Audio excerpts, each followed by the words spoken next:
السلام علیکم سامعین، 13 رمضان المبارک کی تاریخ شروع ہو چکی ہے۔ 13 مارچ ہے۔ خبر کا عنوان ممنوعات رمضان۔ روزے میں اللہ نے کن کن چیزوں سے منع کیا ہے، ان کے بارے میں مفسر قرآن، نامور عالم دین اور مجلس دعوت الحق کے چیئرمین حضرت مولانا عبدالستار سلام قاسمی دامت برکاتہم العالیہ کا بصیرت افروز خطاب پیش خدمت ہے۔ بسم اللہ الرحمن الرحیم، نحمده ونصلی علی رسولہ الکریم، اما بعد فاعوذ باللہ من الشیطان الرجیم، بسم اللہ الرحمن الرحیم۔ یا ایہا الذین آمنوا کتب علیکم الصیام کما کتب علی الذین من قبلکم لعلکم تتقون۔ محترم سامعین و ناظرین حضرات، یہ فرضیت صیام کے تعلق سے مشہور و معروف آیت ہے، جس میں اللہ تبارک و تعالی نے یہ بتایا کہ روزے کا مقصد تقوی ہے۔ تقوی کے معنی بچنے کے ہیں، کچھ چیزوں کو چھوڑ دینے کے ہیں۔ ہم دیکھتے ہیں کہ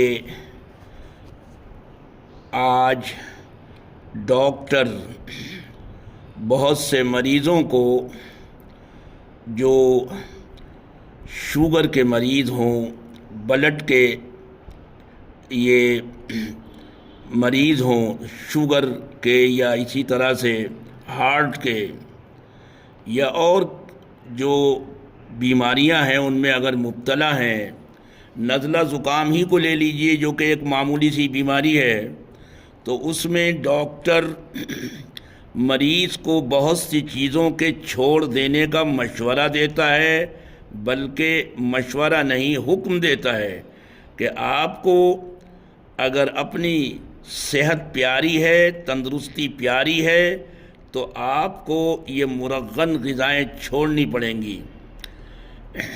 آپ کو نہاری، کباب، اسی طرح سے اور دوسری پائے، مرغن غذائیں، ڈرائی فروٹ، طرح طرح کے جو پکوان ہیں مرغن، ان کو چھوڑنا پڑے گا۔ آپ کو مسور کی دال پر اکتفا کرنا پڑے گا۔ آپ کو پراٹھے اور اسی طرح انڈے، کلیجی، اس طرح کی چیزوں سے اپنے آپ کو بچانا ہوگا۔ اگر آپ کو صحت مطلوب ہے تو کوئی بھی ڈاکٹر، حکیم یا طبیب یہ مریض کے ساتھ ظلم نہیں کرتا کہ صاحب اس نے مرغن غذاؤں کو چھڑوانے کا آرڈر کر دیا کہ یہ چھوڑ دے مریض۔ نہیں، ڈاکٹر کو در حقیقت اس کی صحت مطلوب ہے کہ اگر یہ صحیح ہوگا تو پھر کھا لے گا، لیکن اگر یہ ان چیزوں میں مبتلا رہا اور اپنے شوق کو اس نے نہیں چھوڑا تو قریب ہے کہ کہیں زندگی سے ہاتھ نہ دھو بیٹھے۔ یہ ہم دیکھتے ہیں ظاہری صحت کے تعلق سے۔ اسی طرح ایک روحانی صحت ہے جو ظاہری صحت سے کہیں بڑھ کر ہے۔ تو اللہ تبارک و تعالی نے ہماری روح کو مضبوط و مستحکم اور مقوی بنانے کے لیے کہ ہماری روح، اللہ سے ہمارا رشتہ وہ مضبوط سے مضبوط تر ہو، مستحکم ہو، بہت سی چیزوں کے چھوڑنے کا حکم دیا ہے۔ قرآن کہتا ہے کہ روزے جو ہم نے فرض کیے ہیں ان کا مقصد ہے تقوی، پرہیزگاری، پرہیز۔ اردو میں بھی بولتے ہیں کہ صاحب فلاں فلاں چیز کا آپ کو پرہیز کرنا ہوگا۔ ڈاکٹر سے مریض پوچھتا ہے کہ کیا کھاؤں، کیا پیوں، تو وہ کہتا ہے کہ یہ چیزیں ہیں جو آپ کے نسخے میں لکھی ہوئی ہیں، ان سے آپ کو پرہیز کرنا ہوگا، ان سے آپ کو بچنا ہوگا۔ کسی کو نمک چھوڑنے کا حکم دیتا ہے تو کسی کو شوگر چھوڑنے کا حکم دیتا ہے، کسی کو تلی ہوئی چیزیں کھانے سے منع کرتا ہے کہ ان چیزوں کا پرہیز ہے۔ تو یہ ظاہری صحت کو مضبوط بنانے کے لیے ڈاکٹر یہ مشورہ دیتا ہے، بلکہ حکم دیتا ہے۔ تو اللہ تبارک و تعالی ہماری روح کو مضبوط و مستحکم کرنے کے لیے، اپنے سے مضبوط تر رشتہ قائم کرانے کے لیے بہت سی چیزوں کے چھوڑنے کا حکم دیا ہے۔ اسی لیے روزے کا اصل مقصد تقوی ہے کہ فلاں چیزوں کو چھوڑ دیں۔ دیکھیے، صرف کھانا پینا چھوڑ دینے سے یہ مقصد تقوی حاصل نہ ہوگا کہ صاحب روزہ رکھا اور سحر سے لے کر اور افطار تک کھانے اور پینے، اور جو شادی شدہ ہیں ان کو اپنی بیویوں سے اختلاط سے منع کر دیا گیا اور روزے کا مقصد تقوی حاصل ہو گیا۔ نہیں، روزے کا اصل مقصد تو اس وقت حاصل ہوگا، کھانے اور پینے کو جو چھڑوایا یہ تو حلال تھا، مباح تھا۔ کھانا نہ اپنی ذات کے اعتبار سے کھانا پینا کوئی حرام نہیں تھا، مکروہ نہیں تھا، لیکن اللہ نے چھڑا دیا کہ سحری سے لے کر آپ کو افطار تک ان چیزوں کو چھوڑنا ہے۔ تو ذرا سوچیں محترم حضرات کہ کھانے پینے جیسی مباح چیزوں کو جب اللہ نے چھڑوا دیا تو جھوٹ جو کہ ہر وقت حرام ہیں، روزے کی حالت ہو یا نہ ہو، ماہ سیام ہو یا دوسرا کوئی مہینہ ہو، دن ہو یا رات ہو، اللہ نے جھوٹ کو حرام قرار دیا ہے، غیبت کو حرام قرار دیا ہے، رشوت کو حرام قرار دیا ہے، بد نظری کو حرام قرار دیا ہے۔ تو یہ جتنی حرام چیزیں ہیں، اگر روزہ رکھ کر ان چیزوں کو نہیں چھوڑا تو ظاہر ہے کہ پھر کس طرح وہ تقوی کا اصل مقصد حاصل ہوگا۔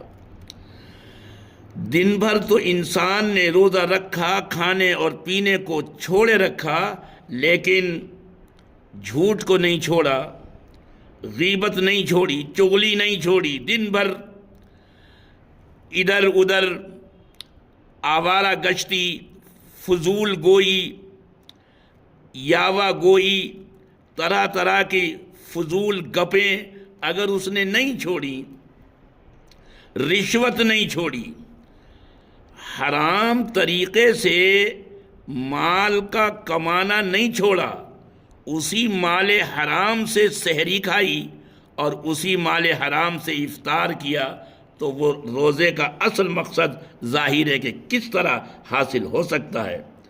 تو روزہ رکھ کر آدمی سمجھے کہ میں نے روزہ رکھا، تراویح پڑھی، قرآن مجید کی تلاوت بھی کی، سحری بھی کی، لیکن افطار کے وقت مال حرام سے روزے کو کھولا، روزے کا افطار کیا، تو کہاں؟ تو وہ نور کیسے حاصل ہوگا؟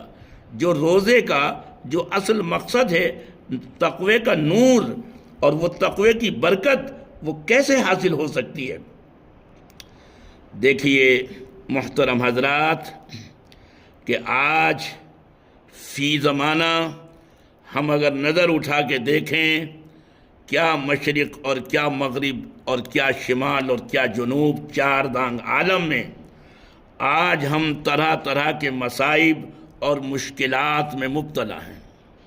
کوئی ایک مصیبت نہیں، کوئی ایک مشکل نہیں، طرح طرح کے مصائب اور مشکلات میں ہم مبتلا ہیں، گھرے ہوئے ہیں۔ اگر ہم قرآن کریم پر غور کریں تو معلوم ہوگا کہ بہت سے مصائب اور مشکلات وہ گناہوں کی وجہ سے آتی ہیں۔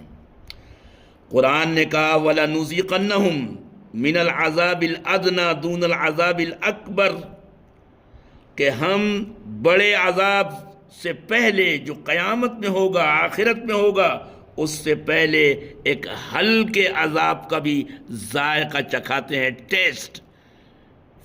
دنیا میں ایک تھوڑا سا ٹیسٹ ہم ان کو دیتے ہیں، وَلَنُذِيقَنَّهُمْ مِنَ الْعَذَابِ الْأَدْنَى، ایک گویا عذاب ادنا، ہلکے درجے کا، بہت لو، بہت ہی گویا ہلکے درجے کا ایک عذاب، وہی مشکلات اور مصائب اور پریشانیاں گونا گوں، تو وہ دے کر ہمیں ٹیسٹ کراتے ہیں۔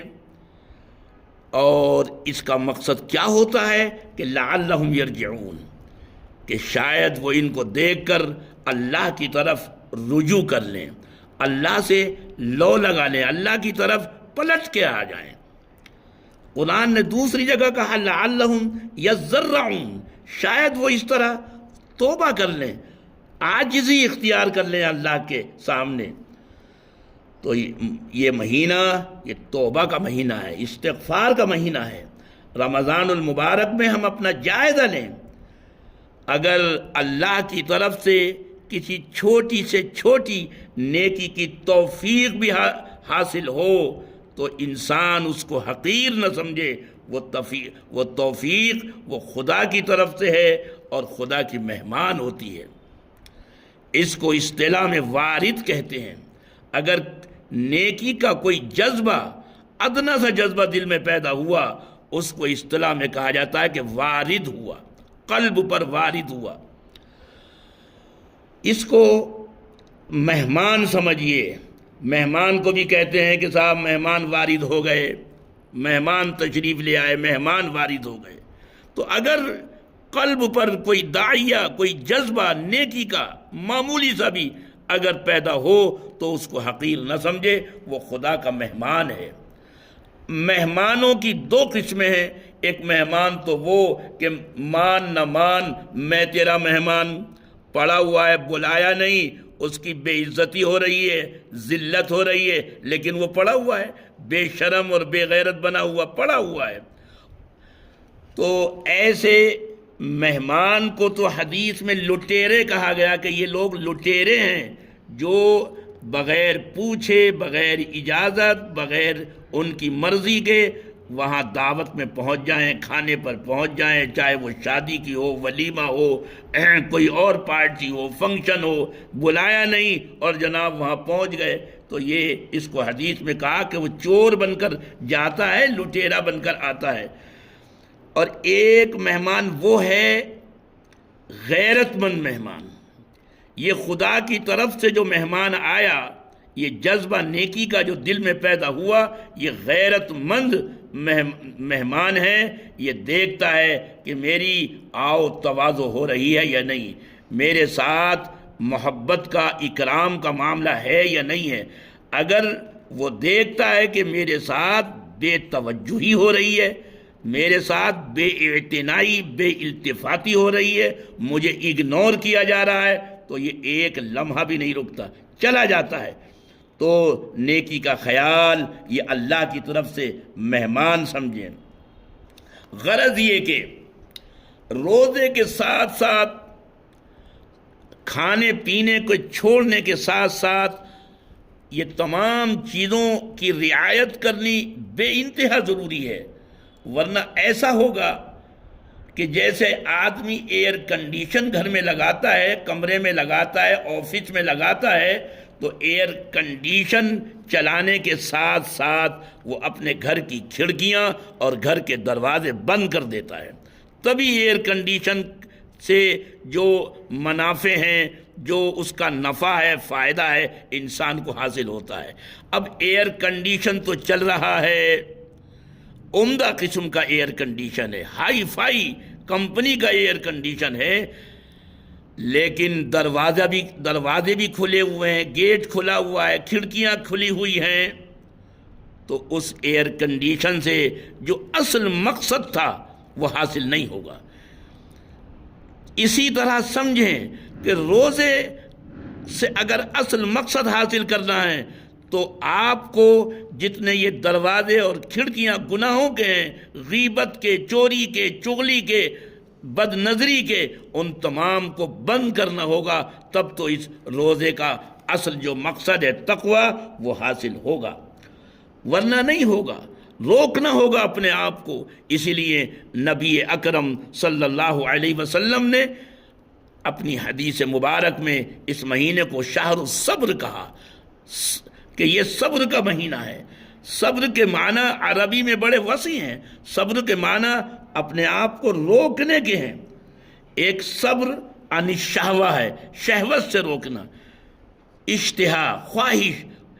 شہوت صرف خواتین اور عورتوں کی طرف میلان کرنے ہی کا نام نہیں ہے، بلکہ اگر کسی کو عمدہ غذائیں کھانے کا اگر چٹخارا لگا ہوا ہے، چاٹ لگی ہوئی ہے، زبان پر کہ چلو یہاں جا کر حریص کھائیں گے، یہاں جو ہے وہ فلاں مچھلی کے کباب کھائیں گے اور یہ کھائیں گے اور وہ کھائیں گے، جناب نہاری کھائیں گے، چلو یہ کھانے چل رہے ہیں، رات بھر مٹر گشت اگر ہو رہا ہے تو یہ بھی کھانے کی شہوت ہے، اس کو کھانے کی شہوت کہتے ہیں۔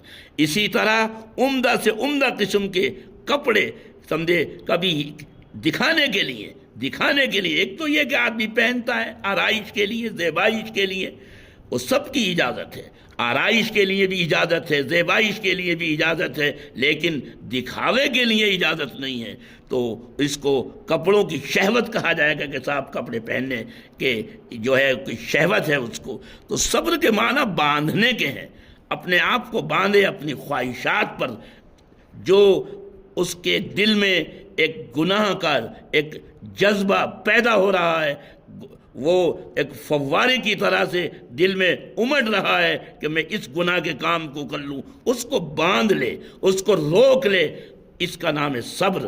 تو یہ صبر کا مہینہ ہے اور اس پر اللہ نے جو اجر دیا ہے اس کی کوئی مقدار معین نہیں ہے۔ تو میرے عزیزوں اور دوستو، اللہ تعالیٰ آپ کے روزوں کو قبول فرمائے، اور روزے کا جو اصل مقصد ہے تقوی، وہ کہنے والے کو بھی حاصل فرمائے اور تمام آپ سننے والوں کو بھی اس کا اصل فیض حاصل ہو۔ وآخر دعوانا ان الحمد للہ رب العالمین۔